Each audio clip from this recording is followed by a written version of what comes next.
12.2 जो है पढ़ने से पहले सबसे पहले हमको समझना पड़ेगा कि उस पाठ में क्या क्या दिया है, कौन कौन सा हेडिंग है और उसके बारे में होता क्या है और फार्मूला, तब हम लोग जो है 12.2 आसानी से बना लेंगे लोग। सबसे पहले इसमें दिया गया त्रिज्यखंड दिया, इस पाठ में हम लोग को दिया गया त्रिज्यखंड दिया है और फिर दिया वृत्तखंड, त्रिज्यखंड का क्षेत्रफल, त्रिज्यखंड के संगत चाप की लंबाई, यही सब पूछ रहा है। तो पहले हम समझते हैं त्रिज्यखंड क्या होता है। देखिए त्रिज्यखंड दो होता है, पहला होता है लघु त्रिज्यखंड और दूसरा होता है दीर्घ त्रिज्यखंड, दूसरा होता है दीर्घ त्रिज्यखंड। अब देखिए त्रिज्यखंड के तात्पर्य है, त्रि मतलब हो जाएगा त्रिभुज और खंड मतलब जो है खंडित करना। यानी त्रिभुज के आकार का अगर उसमें वृत्त में अगर त्रिभुज के आकार का कुछ बनता है उसी को बोलते हैं त्रिज्यखंड। यहाँ ध्यान दीजिए, देखिए यहाँ पे ए है, यहाँ ओ है और यहाँ पे हम लोग का बी बन गया है। तो देखिए हम लोग का त्रिभुज के आकार का बन गया है, तो इसी को बोलेंगे त्रिज्यखंड।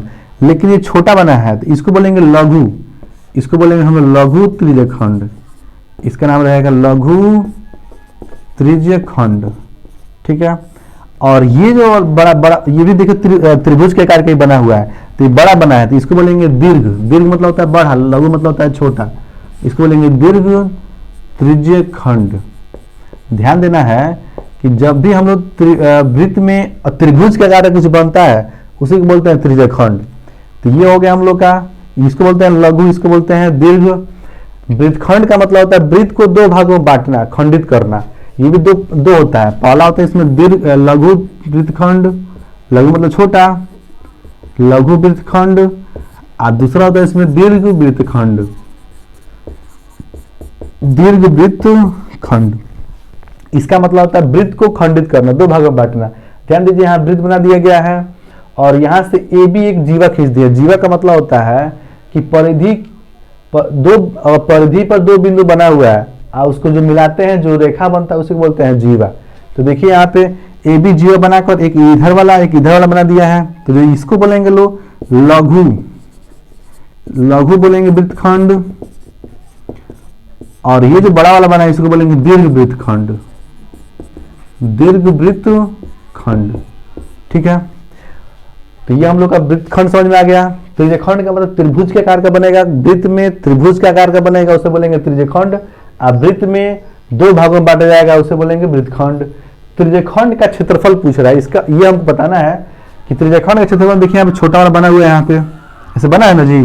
तो इसमें का जो यहाँ से लेकर यहाँ तक का जो भाग बना है उसी का क्षेत्रफल निकालना है, इसके लिए यहाँ पे लिखा गया है। तो देखिए यहाँ से लेकर जो यहाँ तक होगा उसको बोलते हैं हम लोग त्रिज्या, यानी आर से नोट करते हैं, किसे नोट करते हैं आर से। और यहाँ पे जब ऐसे बना है तो यहाँ पे कुछ ना कुछ डिग्री का एंगल बनेगा, तो उसको यहाँ बोल देंगे थीटा, कुछ थीटा का मान इसमें दिया होगा।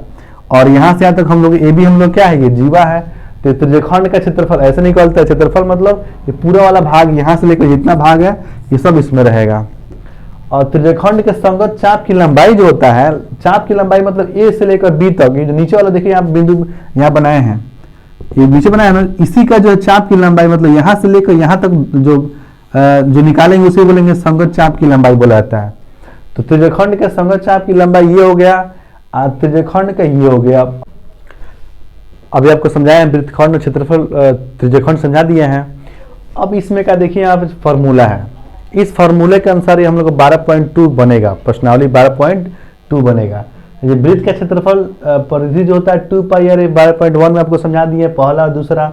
बाकी जो तीसरा से लेकर जो 9 नंबर सवाल तक है इसमें आपको फॉर्मूला याद करना पड़ेगा, इसी फॉर्मूले के अनुसार आपको 12.2 बनेगा।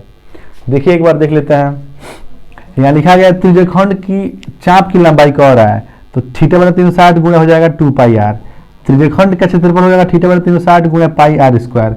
अब वृत्तखंड का निकालना होगा तो त्रिज्यखंड का क्षेत्रफल माइनस संगत त्रिभुज का, मतलब उसमें वृत्तखंड बना होगा और उसमें एक त्रिभुज भी बना होगा। तो वृत्तखंड त्रिज्यखंड में से क्या करेंगे, वृत्तखंड को त्रिभुज को माइनस कर देंगे। दीर्घ त्रिज्यखंड का क्षेत्रफल लिखा पाई आर स्क्वायर माइनस त्रिज्यखंड का क्षेत्रफल। दीर्घ वृत्तखंड का है पाई आर स्क्वायर माइनस वृत्तखंड का क्षेत्रफल। समकोण त्रिभुज का क्षेत्रफल 1/2 आधार गुणा ऊंचाई। समबाहु त्रिभुज का फॉर्मूला होता है √3/4 भुजा स्क्वायर। एक बार ध्यान दीजिए कि यहाँ पे दीर्घ त्रिज्यखंड लिखा है, यहाँ पे सिर्फ त्रिज्यखंड लिखा हुआ है और यहाँ पे त्रिज्यखंड लिखा हुआ है।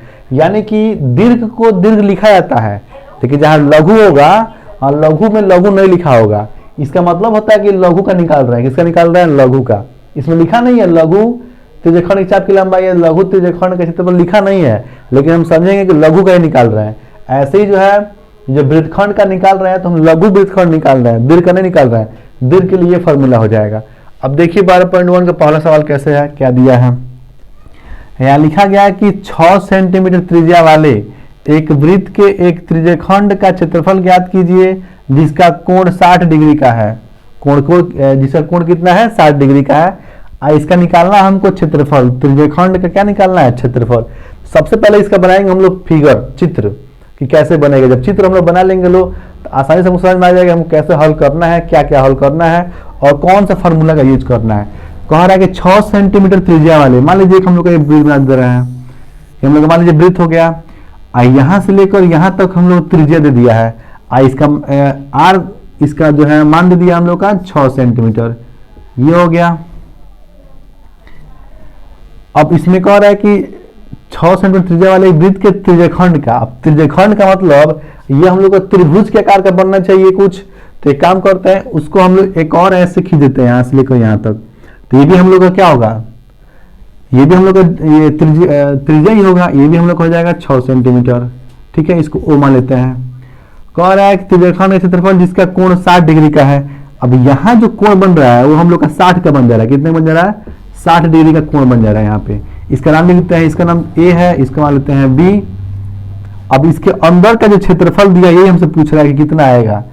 सबसे पहले हम क्या किए हैं, ये हम लोग को बना दिए हैं, वृत्त हो गया है। वृत्त के बाद ये कह रहा है कि 6 सेंटीमीटर त्रिज्या वाले, त्रिज्या कितने होना चाहिए? 6 होना चाहिए। मतलब यहाँ से लेकर यहाँ तक की दूरी कितना होना चाहिए? 6 सेंटीमीटर। तो ये त्रिज्यखंड का बात कर रहा है, त्रिज्यखंड में त्रिभुज के आकार का बनना चाहिए। एक और ऐसे खींच देंगे लोग, एक और अपने मन से क्या करेंगे आप खींच देंगे। इसका भी त्रिज्या कितना होगा? 6 सेंटीमीटर होगा। यहाँ जो कोण बन रहा है कितने का बन रहा है? 60 डिग्री का। कह रहा है कि 60 डिग्री का कोण बन जा रहा है। तो इसके अंदर जितना ये भाग है इसी का निकालना है कि इसका क्षेत्रफल कितना आएगा। तो सबसे पहले यहाँ लिखेंगे, ये हम लोग का त्रिज्या है, यानी यहाँ लिख देंगे पहले दिया में त्रिज्या। त्रिज्या को आर से नोट करेंगे और आर का मान दे दिया है 6 सेंटीमीटर। ठीक है, यहाँ देखिए थीटा का मान दे दिया है 60 डिग्री, तो यहाँ लिख देंगे थीटा बराबर लिख देंगे यहाँ पे 60 डिग्री। हो गया।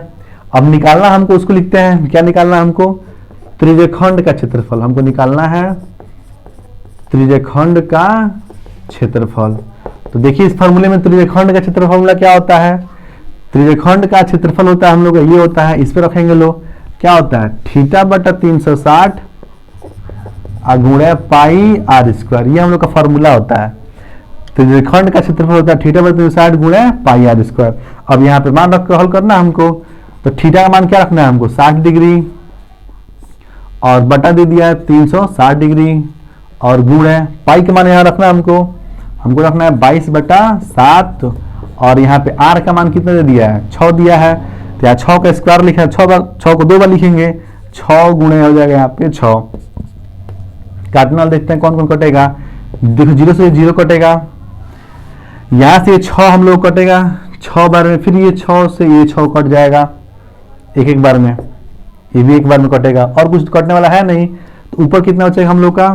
ऊपर हम लोग का बचेगा, ये ऊपर बचेगा 6 और गुणा यहाँ बचेगा हम लोग का 22 और गुणा 1 तो हटा देंगे और नीचे तरफ कितना बचेगा हम लोग का? ये बचेगा हम लोग का 7। क्या किया हम लोग? देखिए इस 0 से 0 कटेगा, 6 से एक बार में ये कटेगा 6 बार में, 6 से एक बार में ये वाला 6 एक बार में कट जाएगा। ऊपर बचेगा 22, 6 और गुणा बचेगा 22 लिख देंगे। नीचे सिर्फ हम लोग को बच रहा है 7। इन दोनों का जब गुणा कराएंगे तो हम लोग का हो जाएगा 6 दूनी 12 के 2 हो जाएगा 1, 6 दूनी 12 हो जाएगा 13, यानी 132 अब बटा हो जाएगा 7 सेंटीमीटर स्क्वायर। ये हम लोग का हो जाएगा आंसर। ये हम लोग